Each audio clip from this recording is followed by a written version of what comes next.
So maximum strength of Lok Sabha is 530. These seats are chosen from the different states of the country. I'll tell you later on how they choose. Then 20 seats are taken by the union territory. We have 7 union territories. From that we take the 20 seats, and the last two is we take these 2 seats from Anglo-Indian community, and it is decided by the president.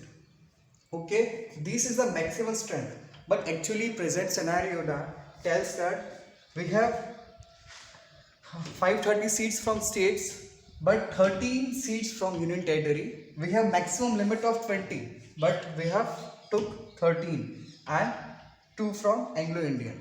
So this is the actual number of seats in Lok Sabha. Okay, so now I'll tell you how 530 seats are taken from the country.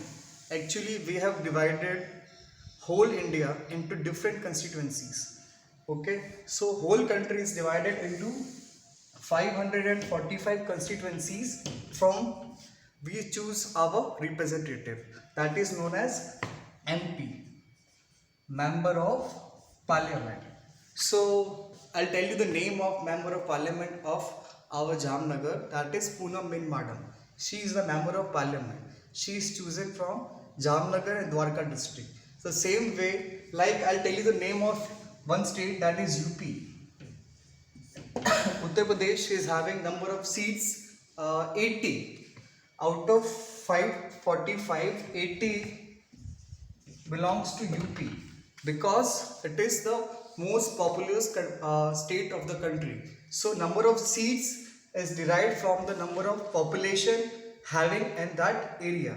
Okay, so UP is having the maximum number of seats. So whole country is divided into different constituencies from where these leaders took part in elections. Suppose we are having elections in Jamnagar. We had last year in 2019. Okay, so there is a one seat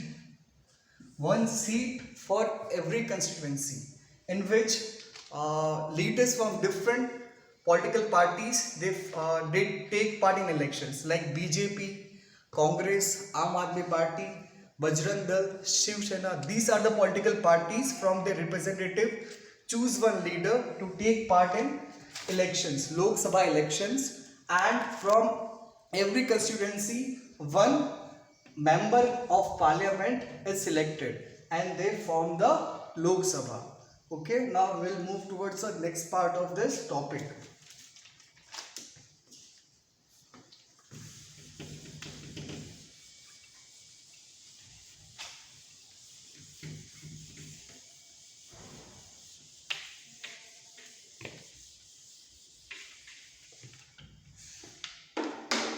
We have one more thing, that 84 seats and 47 seats out of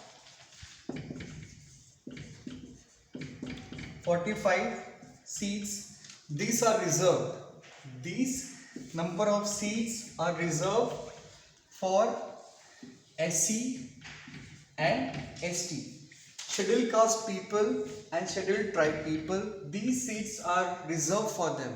Okay, for their development and for their good growth. Okay, now these many seats are reserved, and from these areas where these seats are reserved, only member of belongs to SC or ST can take part in the elections from this category, SC and ST. So these number of seats are reserved for SC and ST caste people.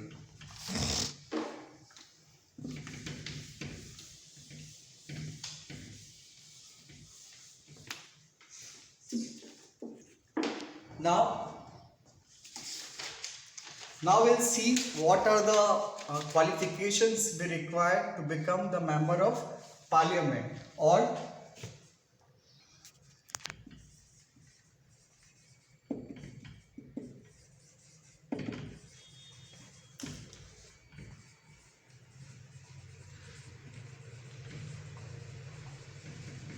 member of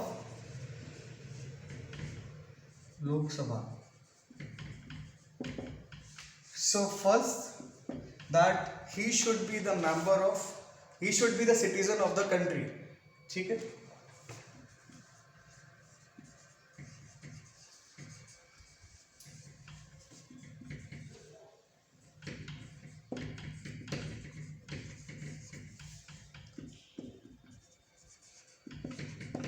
This is a necessity that he should be the citizen of the country India, and he should have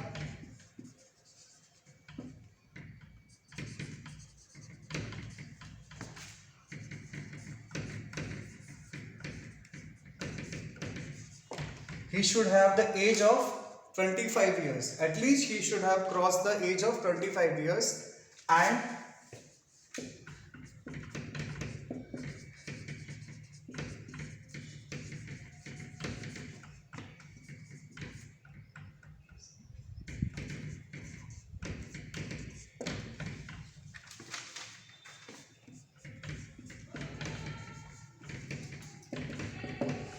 so first, that he should be the citizen of the country India, and he should have age of 25 years, and his name should be there in the voters list. These are the three basic things required to be the member of Lok Sabha or to become member of parliament.